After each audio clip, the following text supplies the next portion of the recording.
Hello and welcome to another episode of my Science Mode playthrough of Kerbal Space Program in the JNSQ Planet Pack. Today I will be building a ship in orbit around Kerbin that should be able to send crew and a lander to Duna. And so here you can see the first launch of this assembly, which I believe is the, well, it should be what I guess we could call the propulsion stage. It has like a fuel tank on it, and then it also has like a truss for other fuel tanks to attach to. And then at the very end of it, there's a 2.5 meter sized docking port that the actual crew holding part will attach to. And so yeah, and those four outer tanks are going to drain fuel into the tank on the central core part of it, I guess you could call it. And so that way they'll just kind of act as drop tanks that can be ditched as soon as they run out of fuel, which should mean that this thing will have all the fuel it needs. I don't know, I didn't really take too many peeks at the Delta V map when making this. And so there you can see just a little booster separation there. And we ought to be seeing the ditching of that core stage any time now. Yeah, that core stage using a cluster of allosaur engines that run off of methalogs, which are apparently supposed to be like a Kerbal version of an engine concept called the STME. I mean, I've already been over this before, but I need something to talk about, and that seems like something. So yeah, the STME has always kind of been an interesting idea to me, because it's just basically a bigger, dumbed down version of the Space Shuttle main engine. And, oh yeah, look, there's that other stage now, just going along on its way to getting this part into orbit. And then we ought to see a fairing separation here, and there you can see it in all of its glory, this part. And it also has like some solar panels on it, and so yeah, I think it'll just do a little burn of the engine to distance itself from the stage that got it up to here. And you can see the deployment of the solar panels and antennas now. And this thing is just gonna coast along for a while before the camera switches over to the next launch. And so, this next launch is one of the drop tanks that this thing will get fuel off of until it is emptied, and then once emptied will be ditched, since, you know, it'll be dead weight. And once again, just launching this same rocket that was used to launch the other thing, and yeah, and all of this is being launched fully fueled, because while originally I wanted to launch this thing up in, launch it up empty and have it go to the Minmus fuel depot to fuel up, I don't know, there's just so many issues with that plan.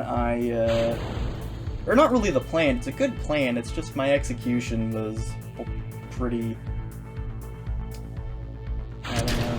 But yeah, so all of these tanks are just being launched up fully fueled, and they're just going to dock together, and then this thing can just head off. No need to stop by Minmus. And then, oh wow, am I really showing this? Yeah, so to cut down on debris, I'm just going to deorbit this stage, so I don't have to go back to the tracking station later and delete it.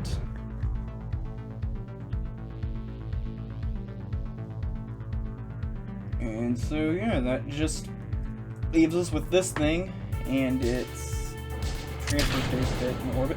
And it turned out it was actually too big to clear all of the other stuff, so I ended up having to just decouple it from the thing that brought it up and dock it to the station. Or not the station, the ship.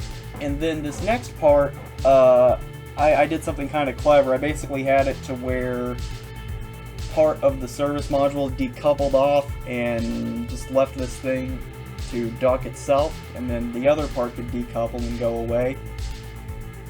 And so with all the fuel tanks docked, or I think one of them wasn't docked, but whatever. So with this thing as put together as I'm going to show, now we have the launch of the crew holding part of this ship, which is just going to launch up on this rocket.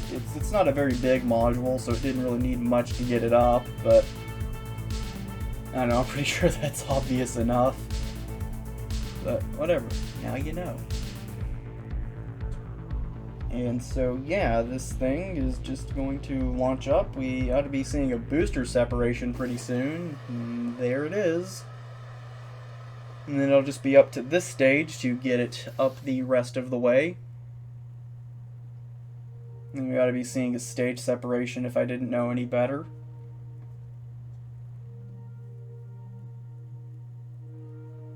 Any second now. Yep, and there it is. That stage is just going to decouple away, and those two engines can just ignite and get this thing to orbit. And then from there, you can see the crew module and the stage that is going to carry it to the ship to dock. And so, yeah, I just went ahead and docked all of this together myself because, while MechJeb has a docking autopilot, it takes forever, and I swear it makes some of the weirdest decisions, but I guess I can rant about that later.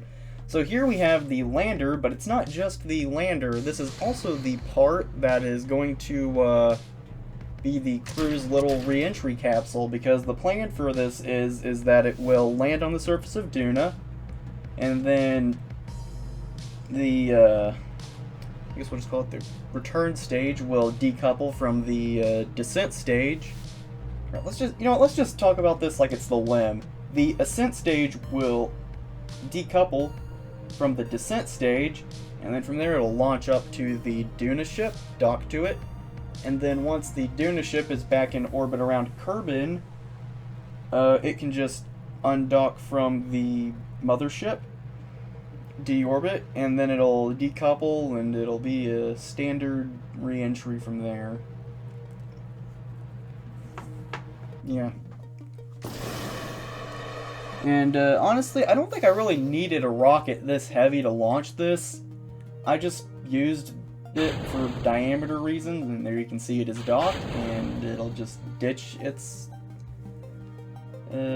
tug. Yeah, that's what I should have been calling these. I should have been calling the parts that send stuff up tugs. And you may notice a broken solar panel. I went ahead and fixed that off camera by having an engineer use some repair kits stored in the crew module.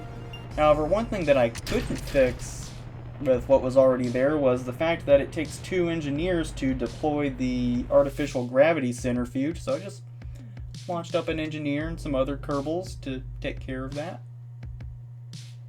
Didn't actually record the deployment of the ring, but there it is, all nice and opened and spinning. Just a little not gravity, but close enough to keep the Kerbal's bones from atrophying during their little trip. And I have to say, it's a good. Yeah, I'm not really running any mods that make that a concern, if such mods even exist, but it's something I like to pretend to take into consideration when doing this kind of stuff. And so yeah, that's the Duna ship all assembled. Just coasting along in orbit around Kerbin. And so, you see, I realized something. There are going to be times where this craft is going to be on the dark side of a body, whether it be Kerbin, Duna, or maybe even Ike. And during these times, the solar panels aren't going to provide power, so I just launched up a nuclear reactor to dock to the ship, because if there's no power, then there's nothing keeping the liquid hydrogen that the nuclear engine needs to run from boiling off. So what I did is, off camera, I split the Duna ship. Like, I split the crew part from the propulsion part, docked the reactor in the middle, and then put everything back together and launched this thing off to Duna. Well, I guess that is the end of this video. If you liked it, then please make sure to leave a like. If you want to hear about it every single time I upload, please consider subscribing and enabling all notifications. And if you have anything at all to say about this video, then please leave a comment in the comment section down below. And until next time, that is all from me for now. Goodbye.